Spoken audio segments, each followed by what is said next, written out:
Түркістан облысындағы Жетісай және Мақтаарал аудандарында 11 наурыздан бастап толассыз жауған жаңбырдың әсерінен біршама елді мекендерде қиындықтар туылдауда.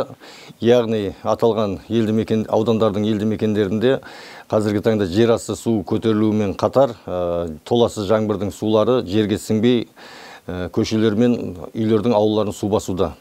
Аталған жұмыстарға қазіргі таңда Түркістан облысы төтенше жағдайлар департаментінен 56 қызметкер, 34 мотопомпа және 8 бірлік техника, сонымен қатар жергілікті атқарушы органдардан 69 қызметкер, 21 мотопомпа, 16 бірлік техника жұмылдырылып жұмыс жүргізуде.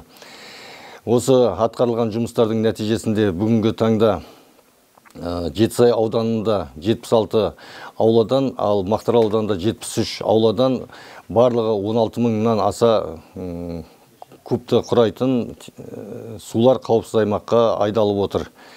Сонымен қатар бұл жерде айта кететініміз Түркістан облысы төтенше жағдайлар департаментінің ғимаратында және Жетісай, Мақтаарал аудандарының әкімдіктерінде шұғыл штабтар құрылып жұмыс жүргізуде. Ал енді мынау ауа райы болжамы әлі де бізде 20 наурызға дейінгі аралықта аталған аудандарда нөсерлі жаңбырдың сақталуы күтілуде. Бүгінгі күннің өзінде бірінші 10 күндікте түскен жаңбырдың көлемі 29 миллиметрді құрап отыр, ал көп жылдық нормаға сәйкес бұл 18 миллиметр болу қажет еді. Яғни 161%-ға нормадан асып түсіп отыр. Аталған жұмыстар ары қарай жалғасын табатын болады.